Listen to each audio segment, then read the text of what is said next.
Pagkatapos yun ay bumaba na si Ogata at sinabi kay Kinote na may ideya na siya ngayon kung paano magmaneho ang Godly 15. Napatanong din ito sa binata kung bakit parang hindi ito nagpe-preno, gayong may bago at magandang preno na ikinabit si Okayama sa kotse. Sinabi ni Kinote na sinusubukan niyang hindi magpreno kapag paakyat sa bundok. Natural na umanong bumabagal ang kotse mula pagpasok sa kurbada hanggang apex, at para sa underpowered na kotse gaya ng GT86, mas epektibo umano sa teorya ang paraan na halos hindi nagpepreno. Pero dahil kasama raw ni Kinote si Ogata kanina, at test drive lang naman iyon, ay mga 80% lang umano ng buong kakayahan ng sasakyan ang ginamit niya. Nagulat si Ogata nang malaman na 80% pa lang iyon gayong halos matroma na siya. Kasunod yun ay tinanong ni Kinote kung bawal ba talaga na umikot sa Ashinoko course, dahil malapit lang iyon doon. Ipinaliwanag ni Ogata sa binata na karamihan ng lugar na yun ay public roads na mahigpit ang traffic control, kaya wala umanong pinapayagang magkarera doon hanggat hindi nagsisimula ang official qualifying. Kaya naman, sinasabi na malaking advantage iyon para sa mga dati nang nakatakbo doon kasi kabisado na ng mga iyon ang daan. Dagdag pa ni Ogata na ang tanging parte lang na pinapayagan para sa MFG test drives ay ang section na may turnpike, at pwede lang umano iyon sa loob ng 7 araw bago magsimula ang qualifying. Pagkatapos yun ay sinabi ni Kinote na titingnan muna niya kung paano gumagana ang kotse kapag under stress, at susunduan na lang daw niya si Ogata pagkatapos ng 2 runs. Pagkaalis ng binata ay napansin ni Ogata ang Blue Alpine na tila hinahabol si Kinote, at masama umano ang kutob nito tungkol doon. Habang nagmamaneho naman si Kinote ay sinasabi nito sa sarili na hindi niya inaasahan na ganoon kalaki ang pagbabago sa kotse. Parang ibang sasakyan na talaga umano yun at hindi niya maintindihan kung bakit. Naalala niya ang sinabi noon ni Mr. Okayama na hindi umano gagalawin ang makina, pero pakiramdam niya ay mas malakas iyon ngayon at mas madali pang kontrolin, at napansin niya rin na mas gumanda ang kapit niyon sa kalsada. Dahil doon ay mas kumpiyansa si Kinote na mas gagaling pa siya sa pagmamaneho at mas maipapakita niya ang kanyang kakayahan sa susunod na laban. Kasunod yun ay nagulat si Kinote nang biglang sumulpot sa kanan niya ang Blue Alpine at nagawa pa siyang maunahan nito. Napansin ng binata na medyo agresibo ang pag-overtake yun, lalo na at hindi naman yun karera. Gayunpaman, na-realize ni Kinote na may pagkakamali rin siya. Naalala niya ang payo ni Fujiwara na delikado kapag nagpapadala sa emosyon habang nagmamaneho sapagkat pwede umanong mawala ng focus. Dahil sobrang na-excite si Kinote sa laki ng pagbabago ng GT86, naging kampante siya at nakalimutang tingnan ang rear view mirror kaya hindi niya agad napansin ang kotse sa likod niya.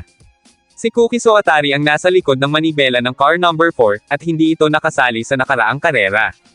Sa loob ng 3 taon na ginugol ni Soatari sa France para mag-aral ng motorsports, paulit-ulit silang nagkalaban ni Kinote sa iba't ibang karera. Ngayon ay iniisip ni Soatari na baka hindi na siya maalala ni Kinote, pero dahil kilalang kilala noon si Kinote bilang isang mahusay na rookie ay tumatak ito sa isip niya. Naalala rin ni Soatari kung paano siyang nahirapan noon sa Euro FE3 series dahil sa kakulangan sa pondo, kaya luma at sirang mga kotse lamang ang nagagamit niya. Ngunit ngayong nasa Lake Ashinoko na sila, gusto niyang ipagpatuloy ang kompetisyong nasimulan nila noon sa Paul Ricard at Hockenheim. Dahil doon, masaya si Soatari na muli niyang makakaharap si Kinote. Pagkatapos ng 2 runs ni Kinote ay kumain muna sila ni Ogata. Habang nasa restaurant ay nakita ni Ogata sa kanyang cellphone na naglabas na ng press release ang MFG. Sinabi nito kay Kinote na mukhang inanunsyo na ang running order para sa qualifying ng Ashinoko GT, kaya agad na itinanong ng binata kung kailan sila tatakbo.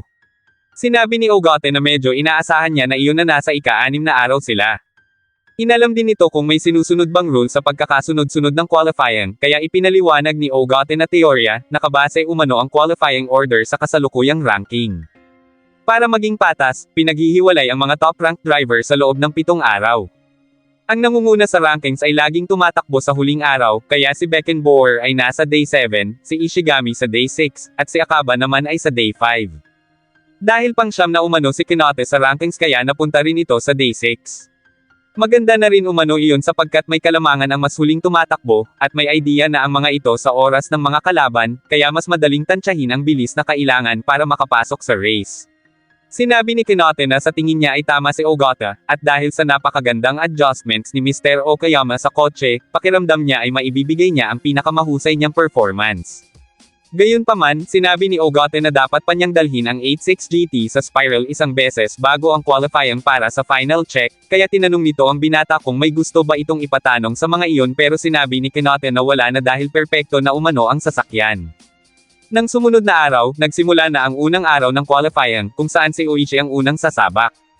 Dahil sa sobrang bilis ng pagpapatakbo nito ng sasakyan ay sinabi ng announcer na talagang nilalamon umano ni Oishi ang kalsada gamit ang number 3 na Lamborghini Huracan.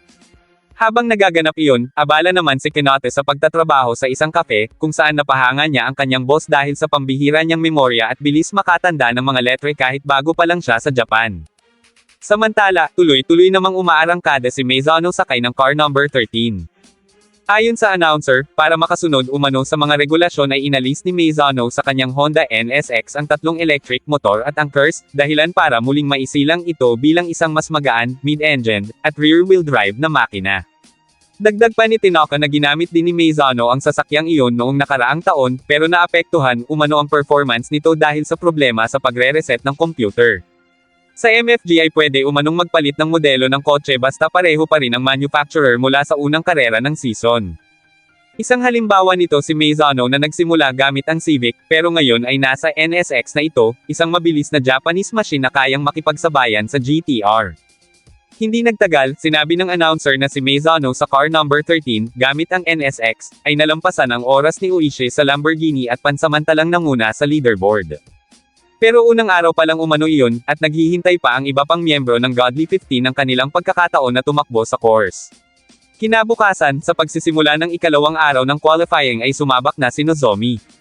Paulit-ulit itong pinagsasabihan ni Kakeru na bilasin, pero nauuwi lang yun sa pagtatalo dahil ayaw ni Nozomi na diktahan siya ng kanyang kuya sapagkat nadidistract siya nito.